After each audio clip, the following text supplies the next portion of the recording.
அந்த கள்ளக்குறிச்சி மருத்துவக் கல்லூரி மருத்துவமனையை பொறுத்தவரை 600 படுக்கைகளுடன் கூடிய ஒரு பெரிய மருத்துவமனை இருந்தாலும் இந்த பாதிப்புக்குள்ளானவர்களுக்கென்று பிரத்யேகமாக இன்னமும் கூட ஒரு 50 படுக்கைகள் தயார் நிலையில் இருக்கிறது. மெத்தனால் பாதிப்புக்குள்ளானவர்கள் இந்த பாதிப்புக்குள்ளானவர்களுக்கு உடனடியாக பார்வை பறிபோகும், இருதயம், சிறுநீரகம், கல்லீரல் போன்றவைகள் எல்லாம் படிப்படியாக செயலிழக்க தொடங்கும் என்பதால் அவர்களுக்கு தேவையான இந்த சிகிச்சை முறைகளை மருத்துவர்கள் மிக சிறப்பாக செய்து கொண்டிருக்கிறார்கள். முறையாக மூக்கு வழியே பிராணவாயு செலுத்துதல், நரம்பு வழியே அந்த டிப்ஸ்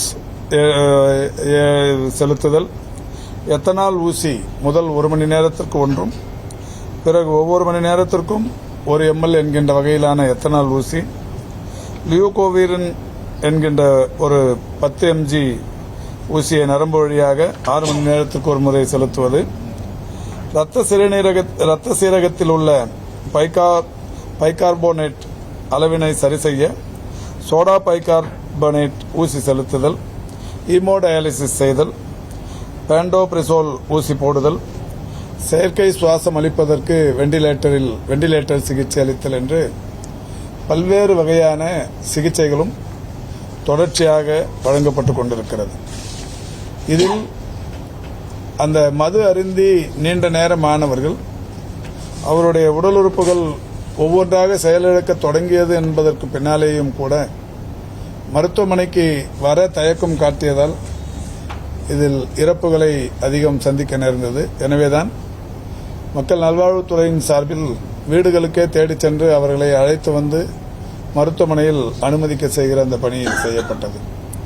இங்கேயும் கூட புதுவையை பொறுத்தவரை 8 பேர் ஸ்டேபிள் நிலையிலும் இன்னொரு 8 பேர் கிரிட்டிக்கல் ஸ்டேஜிலும் அனுமதிக்கப்பட்டிருக்கிறார்கள்.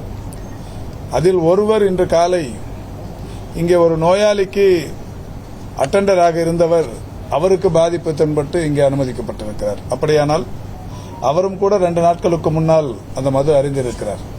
அதை அவர் வெளியிலேயே சொல்லாமல் அவருக்கான பாதிப்பு தெரிய தொடங்கியவுடனே அவர் இப்போது இங்கே அனுமதிக்கப்பட்டிருக்கிறார்.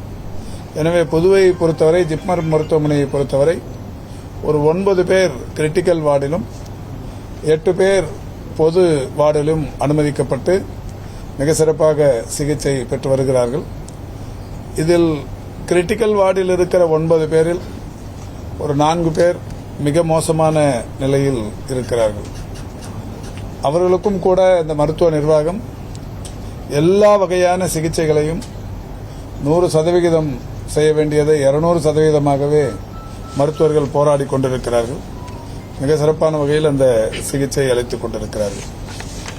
இதோடு சேலத்தை பொறுத்தவரை, சேலத்தில் அங்கே ஒரு 31 பேர் அனுமதிக்கப்பட்டிருக்கிறார்கள்.